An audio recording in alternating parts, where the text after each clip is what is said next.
Welcome to the voice of Christ by reverend Nathaniel सिक्का।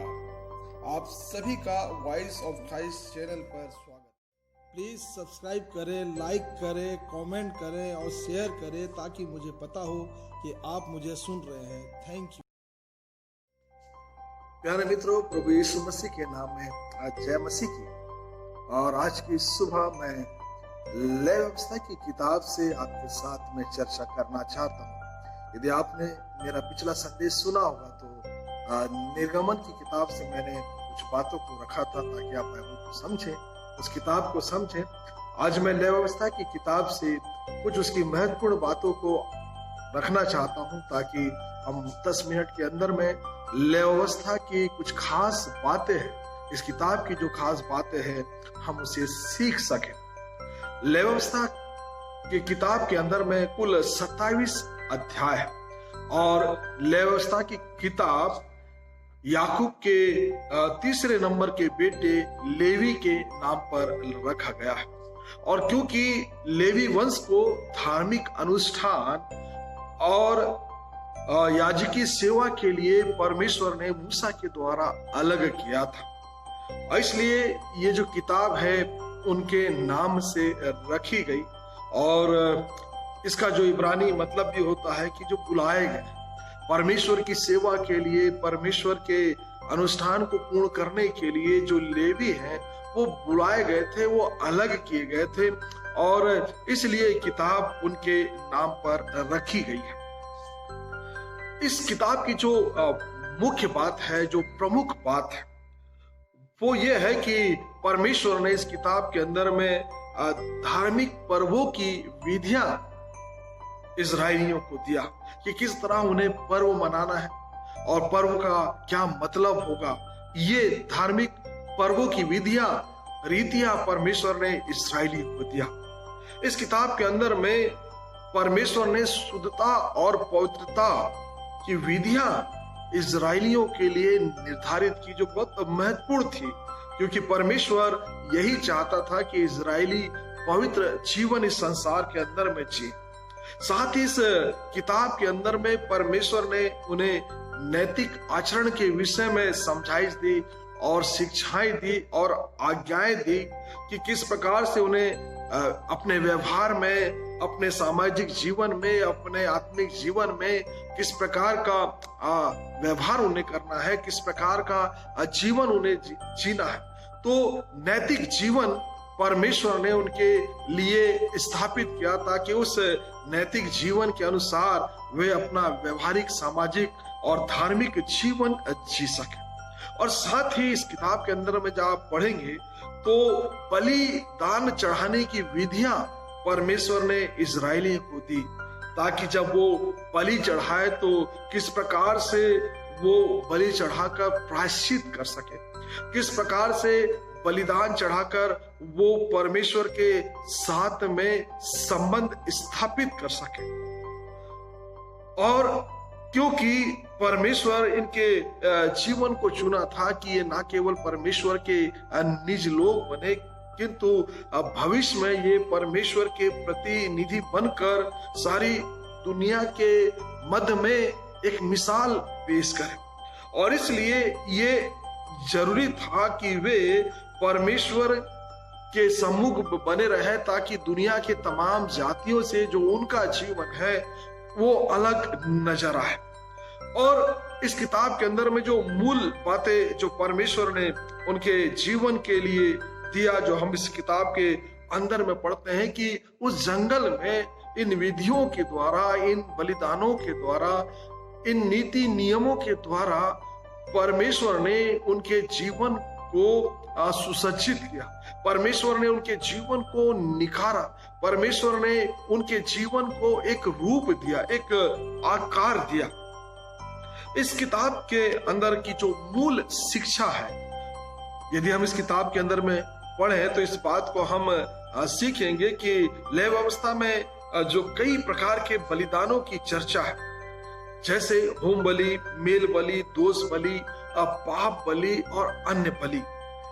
और ये जो बलि या बलिदान थे, जो विधियां थी, बलिदान की विधियां थी, इसका मतलब था कि वो इस बात को जाने कि परमेश्वर आशीषित करने वाला है, परमेश्वर छुड़ाने वाला है, और इन बलिदानों के द्वारा परमेश्वर और इजरायलियों के जो मेल मिलाप है वो बने रहे। इजरायलियों का परमेश्वर के साथ में जो संपर्क है वो बना रहे, और इसलिए परमेश्वर ने प्रायश्चित दिवस का नियम भी इनके जीवन के लिए दिया, ताकि प्रायश्चित दिवस के दिन में एक विशेष पाप बलि या दोष बलि चढ़ाकर वे अपने आप को पवित्र करें, ताकि वो परमेश्वर के सम्मुख में उनका जीवन हमेशा ग्रहण योग्य हो सके।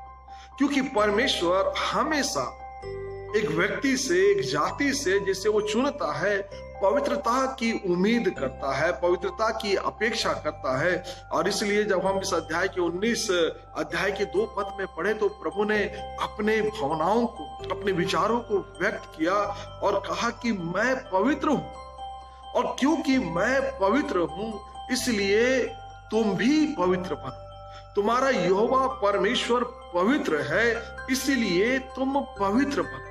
और उस पवित्रता के लिए, उस पवित्रता के जीवन के लिए परमेश्वर ने अनेक उनके जीवन के लिए नियम ठहराए, विधियां बनाई, प्रायश्चित के बलिदान की विधियां बनाई, ताकि हर रूप में इजरायलियों का जो संपर्क है, इजरायलियों का जो मेल मिलाप है, वो यहोवा परमेश्वर के साथ में निरंतर बना रहे। सारे विधान का जो मूल विषय है वो यही था कि इजरायली पवित्र बने और इस संसार के अंदर में एक समर्पित जीवन यहोवा परमेश्वर के लिए जिए, एक पवित्र जीवन यहोवा परमेश्वर के लिए इस संसार के अंदर में वो जिए। आज मसीहों के लिए बलिदान की जो विधि है वो प्रभु यीशु मसीह के बलिदान के द्वारा भले ही निष्क्रिय हो गई हो, किंतु परमेश्वर का उद्देश्य एक ही है। उद्देश्य नहीं बदला। बलिदान का जो आशय था वो सरल हुआ, वो सहज हुआ, लेकिन उद्देश्य नहीं बदला। लय व्यवस्था के अंदर में जो इजरायलियों से मांग थी परमेश्वर की, वो पवित्रता की मांग थी, और उसी पवित्रता के कारण से परमेश्वर ने उनके लिए बलिदान की विधियां ठहराई थी, प्रायश्चित का दिन ठहराया था, ताकि प्रायश्चित के दिन वे अपने पापों का बलिदान करके परमेश्वर से क्षमा प्राप्त करें, ताकि परमेश्वर का मेल मिलाप उनके साथ में निरंतर बना रहे, उनकी पवित्रता उनके जीवन के अंदर में बनी रहे। और नए नियम में भी जब हम मसीहों के विषय में पढ़ते हैं, यीशु मसीह के बलिदान के विषय में पढ़ते हैं, तो यीशु मसीह का बलिदान भी इसलिए हुआ कि एक व्यक्ति जो है वो पवित्र जीवन जिए, और पवित्रता के लिए ही ये सब कुछ किया गया, ताकि प्रभु यीशु मसीह लोगों को परमेश्वर के स्वभाव में ला सके, परमेश्वर के समान बना सके, उन्हें पवित्र बना सके, उनके जीवन को पवित्र कर सके। और यही पूरे लय व्यवस्था का जो मुख्य उद्देश्य है, मूल भाव है। सारे नियम, सारे उपनियम, सारे बलिदान, सारे पर्व का दो ही मतलब है कि इजरायली परमेश्वर के संपर्क में रहे, और दूसरी बात, इजरायली परमेश्वर के लिए एक पवित्र जीवन इस संसार के अंदर में जीकर एक मिसाल पेश करे। दूसरी बात जो महत्वपूर्ण बात है लय व्यवस्था की किताब के अंदर में, जो मैं और आप सीखते हैं, इस किताब का अध्ययन करना इसलिए जरूरी है क्योंकि यीशु मसीह के क्रूस पर बलिदान को हम इसी किताब के द्वारा समझ पाते हैं। यदि हम इस किताब को नहीं समझ पाते हैं, यदि हम इस किताब में दी जाने वाली प्रायश्चित की विधियों को नहीं समझ पाते हैं, प्रायश्चित के नियम को नहीं समझ पाते हैं, तो हम प्रभु यीशु मसीह के द्वारा क्रूस पर बलिदान दिए जाने को भी हम ठीक से नहीं समझ पाएंगे कि इसका क्या मतलब है। और इस मायने में लय व्यवस्था की किताब हमारे जीवन के लिए महत्वपूर्ण है, क्योंकि लय व्यवस्था के अंदर में जो बातें हैं, उन बातों को पढ़कर ही हम प्रभु यीशु मसीह के बलिदान के विषय में अपने जीवन में अब बेहतर रीति से समझ सकते हैं या समझ पाएंगे। अर्थात कि हम यह कह सकते हैं कि यीशु मसीह के बलिदान का जो संबंध है वो सीधे सीधे लय व्यवस्था की किताब के साथ में है।